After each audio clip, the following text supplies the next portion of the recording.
If you always seem to find yourself back in those same old relationship patterns with partners that you love to hate and hate to love, you may be caught in the roller coaster relationship, which I refer to as the anxious avoidant trap. The anxious avoidant trap is a situation in which we find ourselves caught in push-pull, on-again, off-again roller coaster relationship dynamics. Now, on the surface, most people seem to view these relationships as a case of opposites attract, but truly, it is a case of like sees like. In this video, I'm going to share a clip of a live stream event with my online students in which we explore why anxious and avoidant partners are drawn to each other, how they both attract and repel each other through activating and deactivating strategies, how to know if the relationship has a chance, and common triggers and tips for communicating in the anxious avoidant trap. By the end of this video, the chemistry between you won't be such a mystery anymore. You'll know exactly how and why you are pushing your partner away. You'll have a good idea if it really is salvageable, and you'll have the tools to give it a real shot if it is. There is so much good content in this video. You are definitely going to want to save it and come back to it later so you can let it sink in. I would also love to read your thoughts, experiences, and comments below. But first, if you are new to my channel, welcome. My name is Briana MacWilliam, and I am a licensed and board-certified creative arts therapist with more than 15 years in the field, helping adults struggling with insecure attachment go from self-doubting to self-sovereign so they can attract the soul-shaking, passionate partnerships that they want. And I do this using a psycho-spiritual approach to creative arts interventions, which I call the MacWilliam method. The content on my YouTube channel is derived from my online courses, which you can learn more about through the link in the caption of this video. If you would like to learn more about your attachment style, you can take the 4-question quiz. If you like what you see and hear and you want to learn more, make sure you like, subscribe, and ring the bell for notifications. I put out videos once a week, and I wouldn't want you to miss out. Okay, so let's dive into our topic for today. Now, as I mentioned, the anxious avoidant trap is a situation in which we find ourselves caught in these kind of unhealthy push-pull, on-again, off-again relationships. Now, on the surface, a lot of people think this is a case of opposites attract, but I really think it's a case of like sees like, and I'm going to talk more about why that is. For example, have you ever thought to yourself, I know this relationship is unhealthy, but I can't leave this person. Why am I so afraid of being alone? I mean, this is probably the best I could do. I just know there's so much potential here. Sometimes we're so good together. If only my partner would just get with the program and stop being so afraid of love, then everything would be fine. I know if I stay strong and I love them well enough, they'll come around. No one else could love them as unconditionally as I do. And so then you start falling into relationships with people who don't appreciate you and they take your generosity for granted. Or they show up with fireworks one day and then disappear without explanation the next. They treat you like an intimate partner, but they don't give you any physical intimacy, or they only seem interested in sex and then exclude you from other aspects of their lives. Maybe they avoid labeling the relationship and make me feel kind of neurotic for needing that. They behave in a needlessly secretive fashion. Maybe they ignore you for weeks and then text "miss you" at 2 a.m. Now, if so, it's likely that you have anxious avoidant or anxious attachment, which I call an open heart, and you've attracted a dismissively avoidant partner, which I call a rolling stone. Now, on the other hand, perhaps you've thought, I'm attracted to my partner and I think I love them, but every time we get close, I start to feel suffocated and like they're trying to control me. They start telling me that they'll be there for me no matter what, and it only makes me feel bored or it lessens my attraction to them. I just need someone with an edge, someone who's a bit of a challenge. You know, they really deserve someone better, someone who can return that kind of selflessness. They'll just end up disappointed. I'd be doing them a favor if I bow out now. Maybe then we can still be friends. I just don't think I'm cut out for relationships. And then you find yourself falling into relationships with people who are intrusive and over-controlling, tend to monitor every move you make. They have high demands and never seem to be satisfied. They take everything personally and overanalyze everything you say. They might interpret most situations in the negative, and they press for too much too fast. They don't respect your boundaries or your need for space. They expect you to kind of read their mind, and then they blow up when you don't. They show up as hot one minute and then cold the next. Right? And if that sounds more like you, then you may be the one on the avoidant end of the spectrum, what I call an avoidant rolling stone, and your partner may be the one who's more anxiously preoccupied. Now, if you've harbored both of these sentiments at one time or another, or even simultaneously, then you may have what's called disorganized attachment, fearful avoidance, anxious avoidant, it's sometimes called. I refer to these folks as spice of lifers. So these statements really illustrate two extreme ends of a spectrum of ambivalence, which in the context of interpersonal romantic relationship, we are going to define as the anxious avoidant trap. Now, when we are in the anxious avoidant trap, we are living in an addictive state of take or get mode. When we passionately want someone, it stimulates a feeling similar to hunger. And I call this attachment hunger. And we want to take or get the object of that hunger however and whenever we can. So in essence, we are trying to get what we did not as children from a developmental perspective, and so our wounded inner child is often aroused and stimulated in these situations. So for example, both anxious and avoidant individuals, they tend to have partners that are too available or too consistent or too predictable. They label these partners as too boring or too nice. Frequently, I hear people saying, I want someone with an edge to them, meaning they want someone that is going to make them earn love and respect. They are aroused by that kind of challenge. Well, why is that so sexy? Because otherwise they don't feel worthy of the love they receive.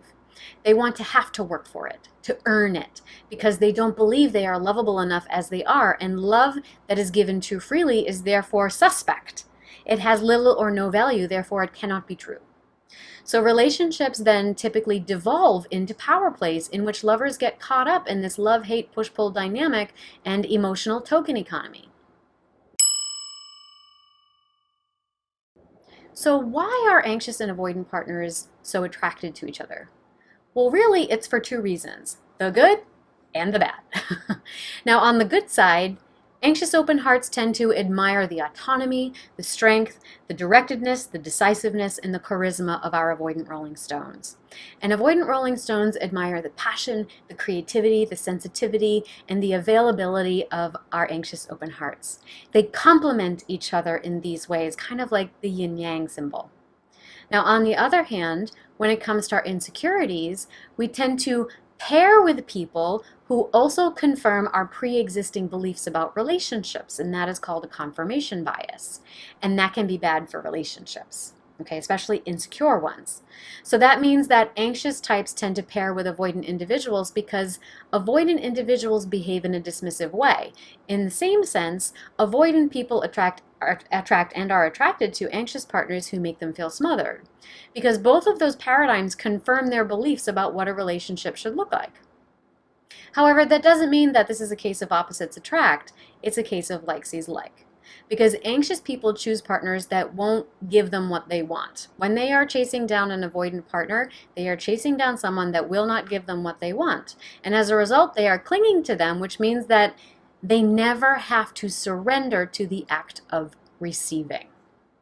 And the act of receiving requires a letting go of control and embracing the unknown. They also never have to confront the fear of being seen for who they truly are and then being rejected for their unworthiness or not good enoughness. So in other words, they are choosing partners that don't look too closely. Now, in my opinion, this is truly the attachment paradox. Even anxious people are avoidant because they are choosing partners that they sense or just flat out know through experience won't give them what they want, and then they cling to them, which means they themselves never have to surrender to the act of receiving. Why would they do this? Well, because usually on an unconscious level, they perceive a surrender to receiving as akin to a loss of control. And these are statements from people in my community. I want this closeness so bad, but deep down I worry if I got it, I would become completely lost and dependent. Whoever I am or whatever I am will disappear.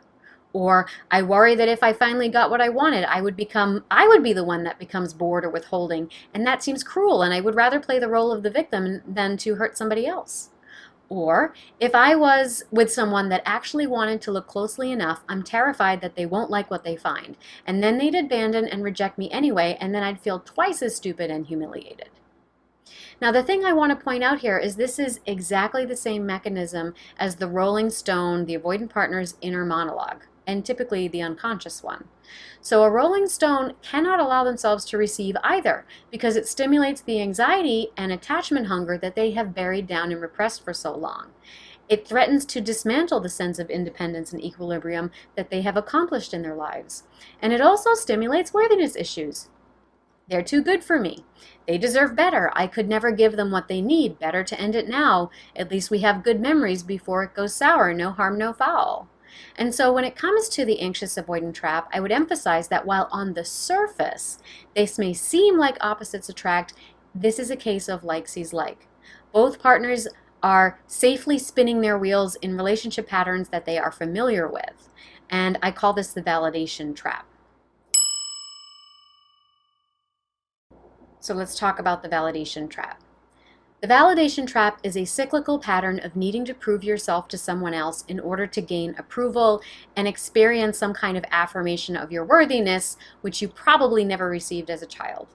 And it's really hard to break out of this pattern because if you do, you don't know who you are or how to defend your right to be who you are, to need what you need, or want what you want. So in other words, it requires an overhaul of your sense of self and identity, and that is no easy task. Now, on the other hand, avoidant individuals are truly anxious. If they didn't feel anxious, there wouldn't be anything to avoid, would there? But avoidant individuals have varying degrees of awareness surrounding their anxiety, what they think it actually is, and how they arrived at it. Usually their anxiety stems from one of two experiences, which is emotional dismissal or emotional confusion. Now, if a rolling stone, a dismissive avoidant rolling stone, these folks are usually taught to systematically repress and cut themselves off from their emotions, and so they struggle with accessing them, which makes them unaware of them. So these dismissive folks tend to fear and avoid self-reflection. They attribute most of their inner conflict to physical ailments or external circumstances and people. Now, fearfully avoidant folks, these are spice of lifers, are usually more aware of their inner conflicts, and they experience a lot of confusion around their emotions, and they struggle to control them. And that's because they likely experienced trauma as a child or experienced a lot of mixed signals around how to deal with their emotions, identify them, know what they are growing up. So they swing from one end of the spectrum to the other. They can be emotionally explosive, but then rigidly withdraw and lock down. Now, ultimately, we are trying to accomplish, to achieve, to experience the relationship that we didn't get as children. And our wounded inner child is often aroused and stimulated by these types of relationships because it's a form of bonding that we are familiar with, even if it's painful. So well-known relationship expert Harville Hendricks explains this spark of attraction as meeting your imago match. So an imago partner is someone whom you instinctively know is going to replicate your past relationships, to relive in order to revise them. But instead of fixing anything, you end up perpetuating the cycle. And if it goes on long enough unchecked, that becomes toxic to both parties, with each partner employing these activating or deactivating strategies. Okay, so what are activating and deactivating strategies? So let's look at what this means in terms of the anxious and avoidant partners' behavior in relationships and how they show up. So anxious open hearts tend to implement what are called protest behaviors, and these are behaviors that protest the separation from their attachment figure, and they're aimed at establishing or reestablishing a connection in an insecure relationship, and we refer to these as activating strategies. Unfortunately, they usually only wind up pushing their partner away. So examples of this include excessive contact followed by a punitive withdrawal, keeping score in the relationship, acting hostile, and various forms of emotional manipulation. Now, avoidant rolling stones, on the other hand, tend to exert a sense of control by practicing detachment, and these are deactivating strategies. So these behaviors might look like their words not matching up with their actions. So they might verbally express an avoidance of commitment, but then act committed, or vice versa. Maybe they focus on their partner's flaws. They pine for the one that got away rather than being fully present in the moment. They avoid emotional intimacy in a current relationship by avoiding labeling the relationship. They might also be hyper or hyposexual. So for example, maybe they're hot and heavy with you, but you don't get to access any other part of their life, or maybe you're sort of stuck in the friend zone, but it seems like the chemistry would be amazing. However, these emotional defenses usually don't work. Instead, they feed that cycle of defensiveness and insecurity between you. So, can anxious and avoidant relationships succeed?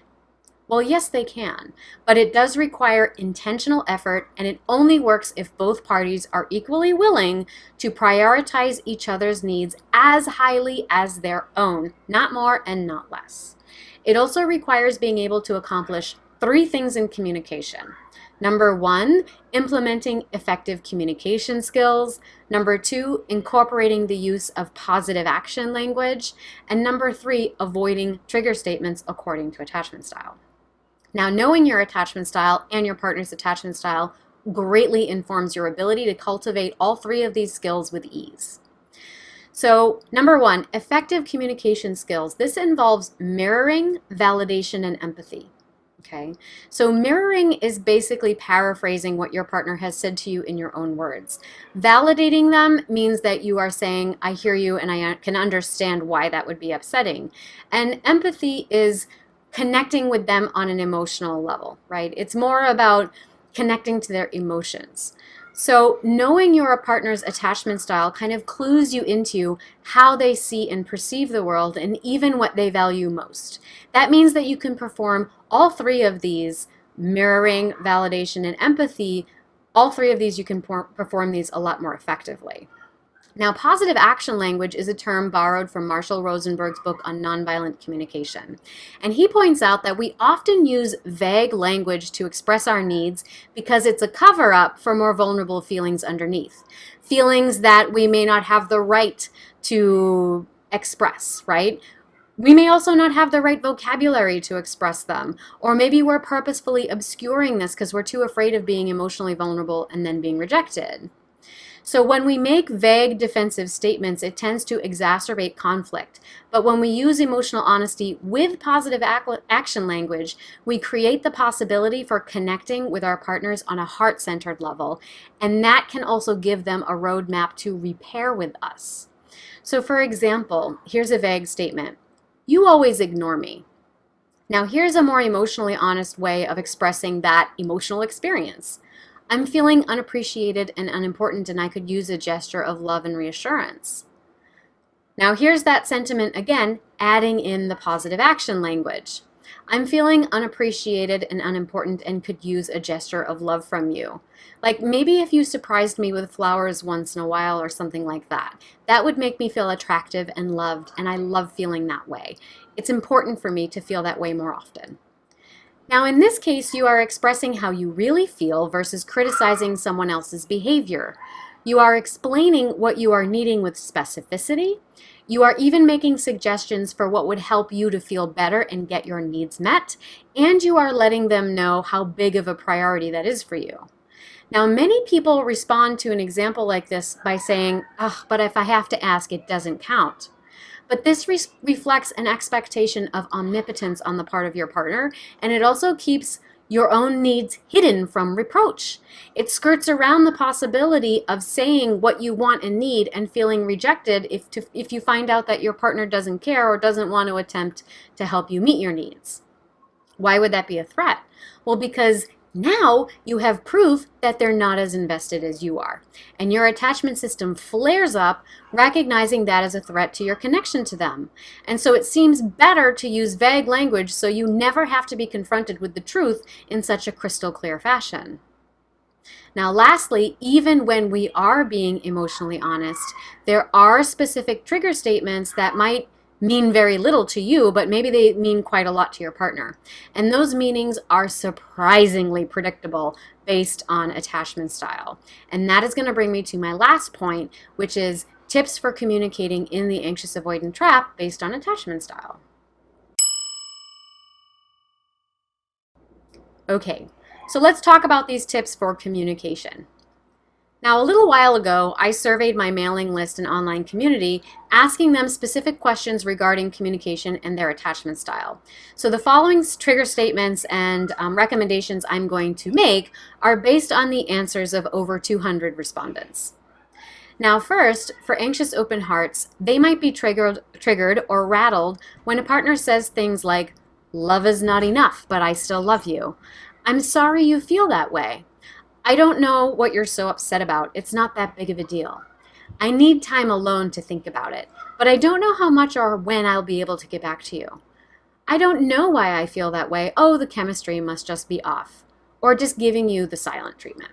Now, if your partner is an open heart, you may feel like they are coming at you looking for you to fix the problem or find a solution, but really that's just how they have been trained to ask for reassurance.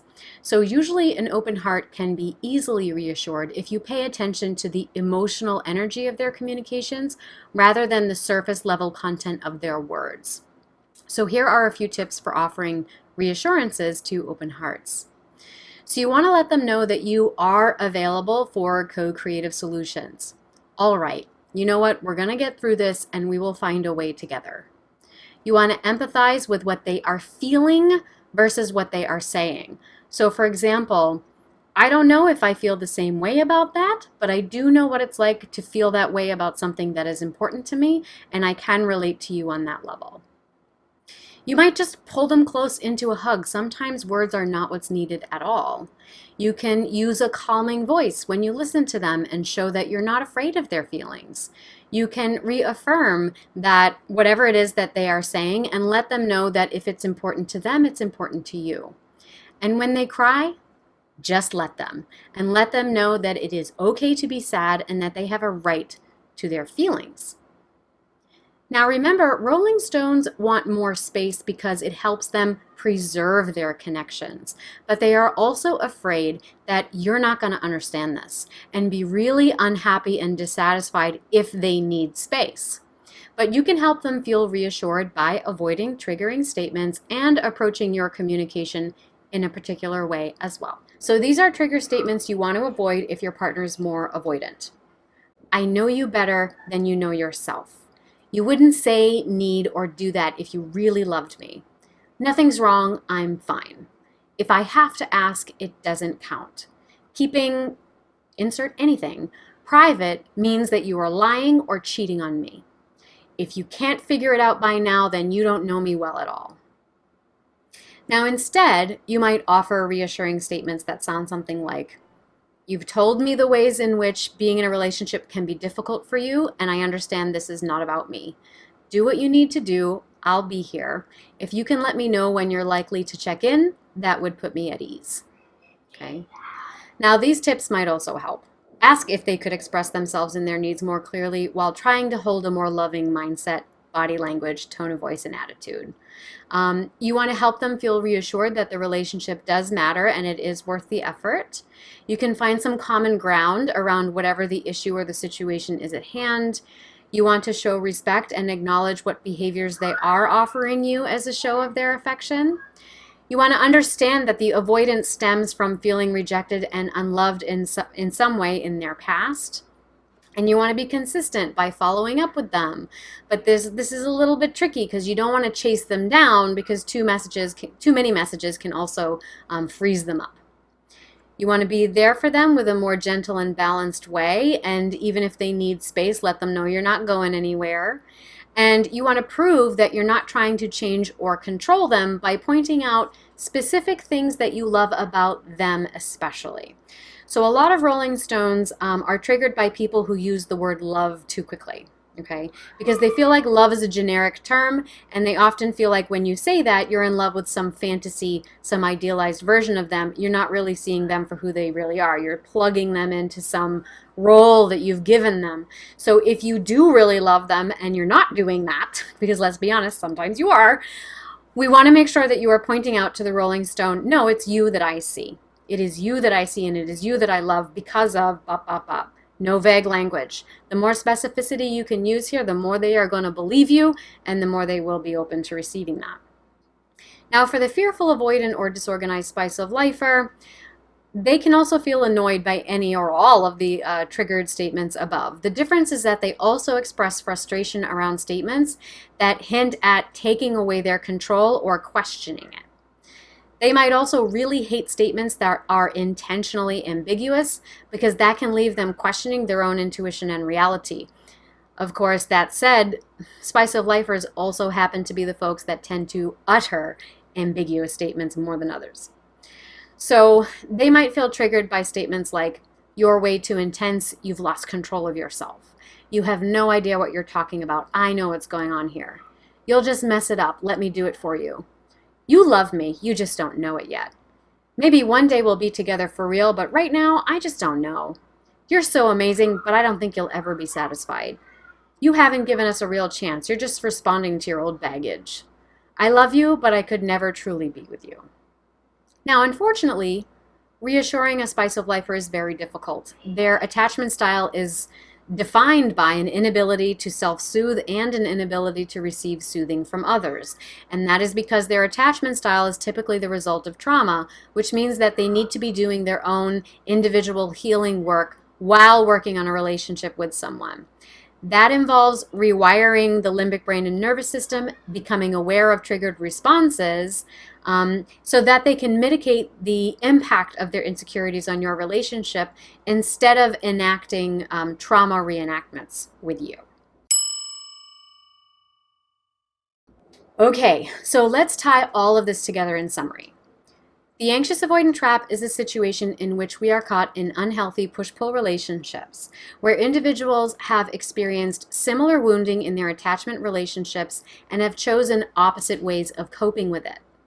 A need for validation typically keeps us caught in these vicious defensive cycles of communicating and relating to each other, and this is exacerbated by our activating and deactivating strategies, which are behaviors that ultimately push each other away while we are trying to hang on to the relationship.